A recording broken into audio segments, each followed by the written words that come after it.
guddida qabanqaabada shirka nabadda ee gogoshiisa la dhigay tuulada Taalabuur ee gobolka Togdheer ayaa maanta markii ugu horeysay ku dhawaaqay xilliga uu furmayo shirka nabadda kaasi oo la doonayo in lagu soo afjiro tabashooyinkii iyo colaadihii ka dhashay shaqaqadii deegaanka Kalshaale ka dhacday haatan laga joogo in ka badan sanad taas oo dhex martay labada beelood ee deegaan ahaan ka soo kala jeeda deegaamada Buuhoodle iyo Qorilugad hadaba guddida qabanqaabada ayaa waxay ku dhawaaqeen oo ay maanta shaaciyeen inuu furmayo shirka nabadda Taalabuur 27 bishan aynu ku guda jirno guddidan qabanqaabada shirka nabadda ee gogoshiisa la dhigay tuulada Taalabuur oo horkacayo Caqal Ibraahim Sheybe ayaa iyagoo ka hadlaya waxa kamid ahaa hadaladoodii maanta wixii annaga nalagu qaybiyay ee nalooga baahnaa ee gogosha ahaa waanu qabanay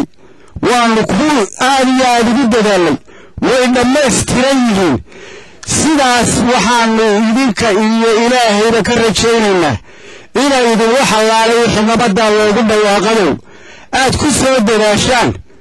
oo aad ku timaadaan oo aydin isku taxallujisaan nabad wax ka wanaagsan ma jirto nin walba danbay u tahay waxaa nabadda loogu dhawaaqado hadday ardaa kastaba taxado nabaddaa ka soo qayb gala baan ugu mahadnaqaynaa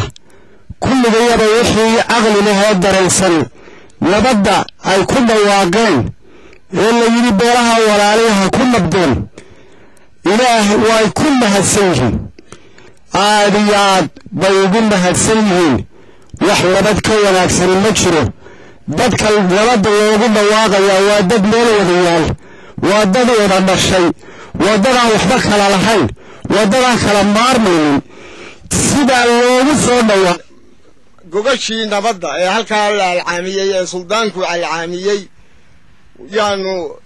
inay diyaar tahay oo dhan tahay aanu u soo baxnay oo eegaynaa markaa waa diyaar weeyaan gogashii haddii alla idmaayo waxaa la sugayaa ergooyinkii halkaa iman lahaa ee ka soo qaybgeli lahaa waxaanu rajaynaynaa ama u sheegaynaa ergooyinkii in gogashii diyaar tahay bisha 27keedana aan wax ka qabyaahu jirin haddii alla idmaayo sidaasay diyaar ku tahay sidaasaanu idinku sugaynaa intaa waxaa raaca 27 bisha yaa suldaanku yeedhiyey bisha tan December bilaha ugu dambaysa 27keeda in madasha gogosha la yimaado sidaas aan ku soo dhaweynayna 27ka ergooyinka nin walba ka yimaadeen heer kasta ka yimaadeen eel kasta ka yimaadeen islaam kasta ka yimaadeen waan ku soo dhaweynay gabdhaha furan markaa waliya Taalabuur ku soo dhaweynaa rag iyo dumar waayeel caruur